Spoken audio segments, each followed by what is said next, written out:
अस्सलाम वालेकुम, बिस्मिल्लाहिर्रहमानिर्रहीम। तहरीक इंसाफ की कारकर्दगी अब बड़ा चर्चा हो रहा है। 18 अगस्त 2018 से 18 अगस्त 2020 तक इसको 2 साल हो गए। अब लोग पूछ रहे हैं 2 साल में क्या किया। हुकूमत कह रही है हमने ये किया, अपोजिशन कह रही है उन्होंने कुछ नहीं किया। लेकिन एक दो बातें जो बड़ी इंपॉर्टेंट है वो ये कि इस दौरान वफाकी काबीना में बहुत दफ़ा तब्दीलियाँ हुई। पहली दफ़ा यानी पाकिस्तान की तारीख में रिकॉर्ड रेमिटेंसेस पाकिस्तान आई हैं, जिनकी मालियत $2.768 बिलियन बन हुई है। अब इसकी एक वजह तो ये कही जा रही है कि जनाब क्योंकि मिडल ईस्ट में लोगों की नौकरियां ख़त्म हो रही हैं तो वो पाकिस्तान में रियल इस्टेट में इन्वेस्ट कर रहे हैं, और रियल इस्टेट में जो गवर्नमेंट ने इतनी छूट दी है उसकी वजह से हर आदमी उसमें आ रहा है। तो ठीक है, लेकिन एक पीटीआई का क्लेम तो सही है कि इतनी ज़्यादा रेमिटेंस हुई है। अब सस्ती बिजली के प्रोजेक्ट लगाए जा रहे हैं, आवाम को सस्ती बिजली की फराहमी के लिए इकदाम तेज़ कर दिए गए हैं। काबिल तजदीद तवानाई के 12 मनसूबों को क्लियरेंस दे दी गई है। जल्दी अवाम को सस्ती बिजली भी मैसर होगी। हो क्या रहा है? हो ये रहा है कि पाकिस्तान में हाइडल के प्रोजेक्ट्स बिल्कुल बंद पड़े थे, और पीटीआई की गवर्नमेंट ने सबसे पहले हाइडल प्रोजेक्ट्स को अब फोकस कर लिया है, जिसमें दयामिर भाषा डैम जो है वो एक बड़ा प्रीमियम प्रोजेक्ट है।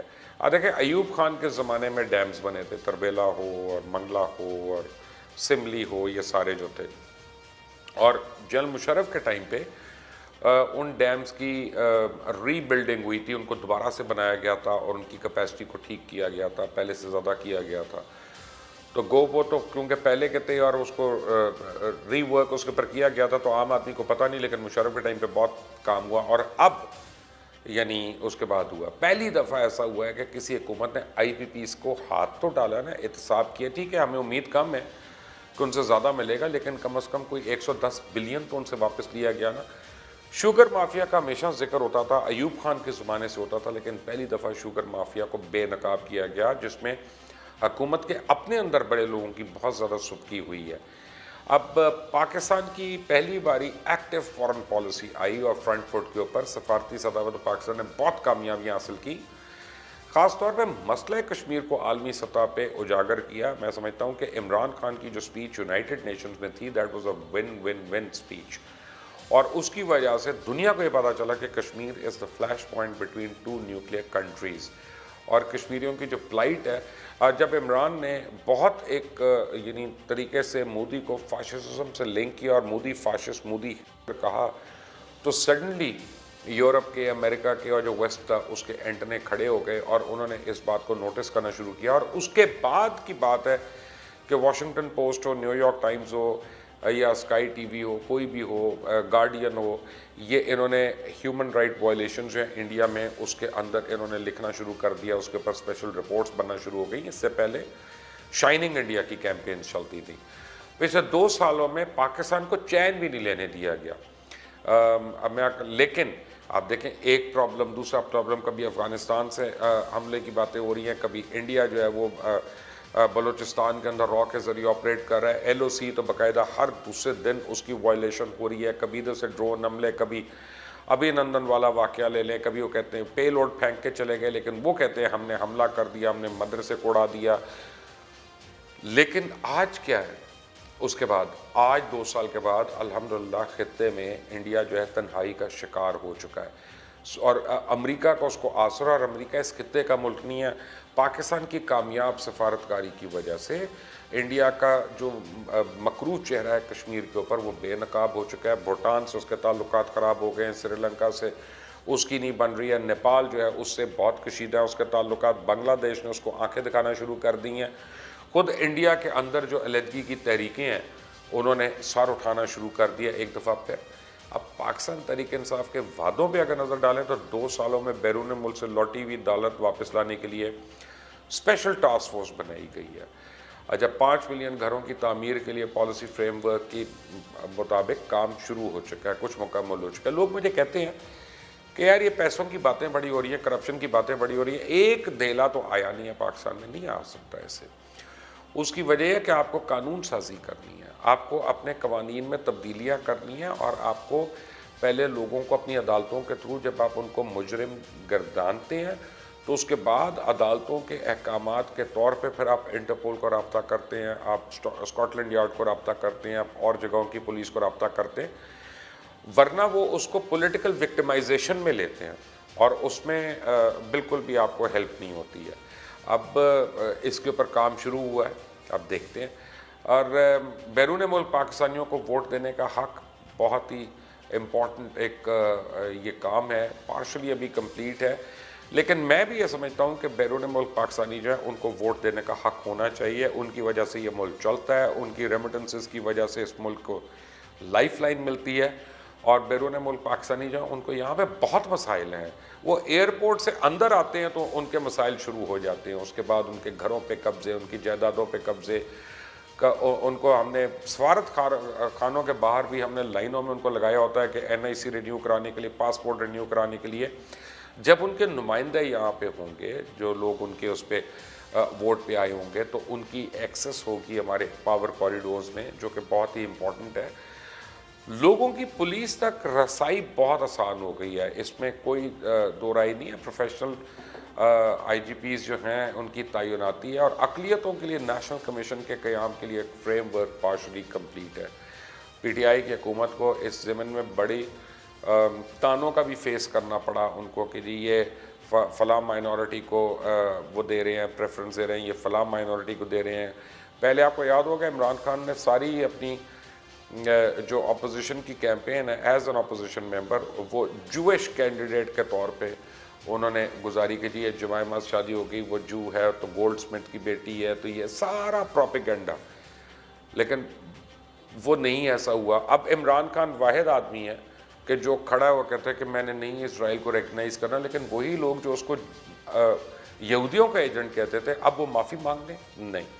लेकिन ये एक बहुत बड़ी अचीवमेंट है कि हम अक़लियतों को रिकगनाइज़ करें। इसके अलावा जो बेनज़ीर इनकम सपोर्ट प्रोग्राम है उसके फ़ंड में इजाफ़ा हुआ है, ना सिर्फ इजाफ़ा हुआ है बल्कि इसमें हज़ारों ऐसे लोग जो जाली तौर पे फ़ंड्स ले रहे थे, उनकी निशानदेही करके उनको निकाला गया, उनके नामों को निकाला गया। उसमें जो सरकारी मुलाजमीन थे उनको शो कॉज नोटिस इशू हुए हैं और उनके ख़िलाफ़ तादीबी कार्रवाइयाँ हो रही हैं। ये इससे पहले नहीं हुआ।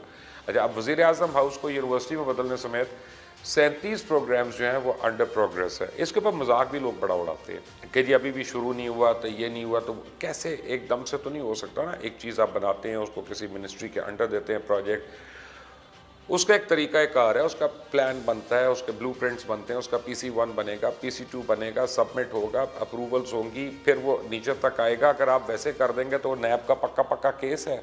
जब हुकूमत जाएगी तो नैब आके इनके गले पड़ी होगी कि भाई तुमने बगैर पूरे प्रोसेस करके तुमने कैसे प्रोजेक्ट नहीं शुरू किया। वुज़रा क्या कहते हैं, कई इंपॉर्टेंट वुज़रा, मसलन असद उमर कहते हैं जी कप्तान अब क्रीज़ पे सेटल हो गए और अब एक लंबी और प्रोडक्टिव इनिंग्स खेलने के लिए तैयार हैं, पाकिस्तान को आगे मज़ीद बेहतरी के दिन नज़र आएंगे। इसका मतलब है कि अगला इलेक्शन भी असद उमर के मुताबिक इमरान ने जीतना है, तो मैं मियाँ साहब को तो कह दूँ कि आप लंदन में ही रहें और प्लीज़ कॉफ़ी पीते रहें वहाँ पर बैठ के। शिबली फराज क्या कहते हैं, जो कहते हैं जी इमरान खान ने दाएँ और बाएँ बाजू की सियासत को ख़त्म करके दुरुस्त और गलत की सियासत शुरू की, यही बयानियाँ लेके हम चल रहे हैं। और 5th जनरेशन वॉर चल रही है, दुश्मन हमें हर तरह को नुकसान पहुँचाना चाह रहा है और हमारी मीशत तबाह करना, मुल्क में नाउमीदी फैलाना चाहता है। अच्छा, इसमें एक और दो चीज़ें भी हैं कि जब पिछली हुकूमत थी तो उसके ज़माने में क्या हो रहा था कि आपको बताता हूँ कि बासमती चावल पाकिस्तान का बड़ा एक्सपोर्ट हो रहा था। मैं आपको एक एग्जांपल दे रहा हूँ डिफरेंट चीज़ों में से। कई इंडियन कंपनीज उन्होंने जाली चावल बना के उसमें टोटा वेटा डाल के चावल का, अगर आपको उसके मतलब पता हो, और ये कह के उस पर लिख के ना कि पाकिस्तान बासमती चावल, वो उस तरह एक्सपोर्ट करवाया, वहाँ पे रखाया। जिसने खाया उसने कहा कि क्या बकवास चावल है। तो ये हर किस्म की आपको जो है ना, आप जब होता है ना कि दुश्मन मुल्क में नाउमीदी फैलाना चाह रहा है, तो वो सिर्फ ये नहीं है कि जी वो अभी ननन के थ्रू या कुलभूषण यादव के थ्रू वो दहशत गर्दी कर रहा है, इकनॉमिक दहशत गर्दी भी हो रही है और उसको भी काउंटर करना चाह रहा है। तो पाकिस्तान को काफ़ी चैलेंजेस हैं। अब शाह महमूद कुरैशी क्या कहते हैं, एक लंबा अरसा तो वज़ीर ख़ारजा था ही नहीं, 5 साल तकरीबन मियाँ साहब के टाइम में। इसकी वजह से हम बहुत से फोरम से हमारा नुक्ता नज़र ही नहीं पेश हो पाया।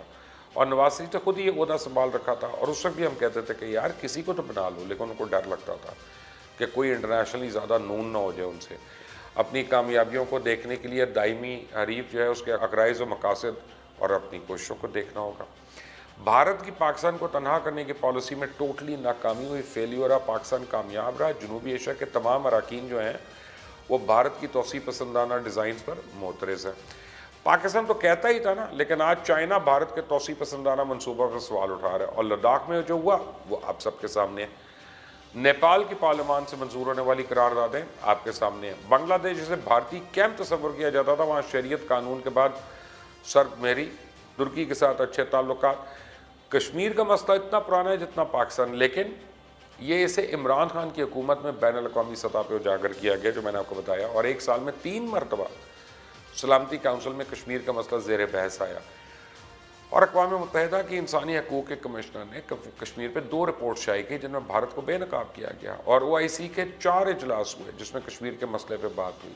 हफीज़ शेख बहुत कुछ कह रहे हैं, पर हफीज़ शेख की बातों को छोड़ दें, मुझे उनकी किसी बात का यकीन नहीं है। ये मानना पड़ता है कि जहाँ हुकूमत अच्छा कर रही है वहाँ हुकूमत जो है वो बड़े सवालिया निशान भी हैं। हफीज़ शेख उन लोगों में से जिनके ऊपर सवालिया निशान है, तो मैं तो उनके बयान को आगे नहीं मैं बढ़ाऊंगा। अब लोग मुझे कहते हैं कि जी इस हुकूमत ने 2 साल में हमें क्या दिया। मैं आपको बताता हूँ। सबसे पहली बात है कि इस हुकूमत ने हमें एक बात का यकीन दिला दिया कि आप अगर अटल इरादा कर लें और अल्लाह ताला आपका साथ दे तो फिर आप बड़ी से बड़ी अपोजिशन को उठा के फेंक सकते हैं। पीपल्स पार्टी हो, नून लीग हो, मौलाना फजल रहमान हो, MQM हो, ANP हो, इन सबको एक साथ तहरीक इंसाफ ने डिफीट किया। तहरीक इंसाफ बड़े अरसे के बाद एक हकीकी मानों में फेडरेशन की पार्टी बनकर उभरी और तहरीक इंसाफ ने मोरूसी सियासत जो है उसका कबाड़ा करना शुरू कर दिया। अभी पूरा नहीं हुआ लेकिन कर दिया। अब चक्कर यह है कि हर एक के इतने ज़्यादा, यानी जब आप 30-30 साल 40-40 साल अगर आप हुकूमत में ही हैं तो पुलिस में भी सारे आपके बंदे और ब्यूरोक्रेसी में भी आपके बंदे और वकीलों में भी आपके बंदे, सहाफ़ियों में भी आपके बंदे, डॉक्टरों में भी आपके बंदे, इंजीनियर्स में भी। तो आपके लोगों को चेंज तो नहीं किया जा सकता एकदम से, क्योंकि एक तो सही तरीका भी नहीं है, दूसरा ये है कि आप किससे रिप्लेस करेंगे। तो आप जो है इन चीज़ों को टाइम लगता है, वो आपके हर इरादे के आगे कोई ना कोई स्पीड ब्रेकर रख देते हैं, कोई ना कोई स्पीड, आपको काम नहीं करने दे रहे। लेकिन बहरहाल तहरीक इंसाफ डटी भी है और बड़ी खुश उसलूबी से अपनी मुश्किलात का सामना कर रही है और देखना यह है कि अब खित्ते में जो बदलती हुई सूरत हाल है उसका पाकिस्तान कितना फ़र्क पड़ता है। ये पिछला 1 साल जो इसमें CPEC दोबारा शुरू हुआ है जो कई साल से फ्रीज़ हुआ, बताओ CPEC के बगैर पाकिस्तान की मुआशी बहरान का ख़ात्मा जो है ना वो एक सिर्फ दीवाने का ख्वाब तो हो सकता है, हकीकत नहीं है। तो अब पाकिस्तान ने एक नया नक्शा भी जारी कर दिया और पहली मरतबा पूरे कश्मीर पे, गिलगित बल्तिस्तान, इन सारे इलाकों पे दुनिया को ही बावर कराया कि ये हमारा इलाका है। अब हम डिफरेंट फोरम्स उसको चैलेंज कर सकते हैं और इससे इंशाल्लाह कश्मीर की आज़ादी में हमने एक बहुत बड़ा हिस्सा डाल दिया। कई और चीज़ें हैं जो इनके अचीवमेंट्स भी हैं और बहुत सी ऐसी चीज़ें हैं जिनके पास सवालिया निशान है और जो इनकी परफॉर्मेंस जो है अंडर अचीवमेंट का शिकार रही है, लेकिन उस पर करेंगे बात किसी और टाइम पे। Until the next time, Allah Hafiz.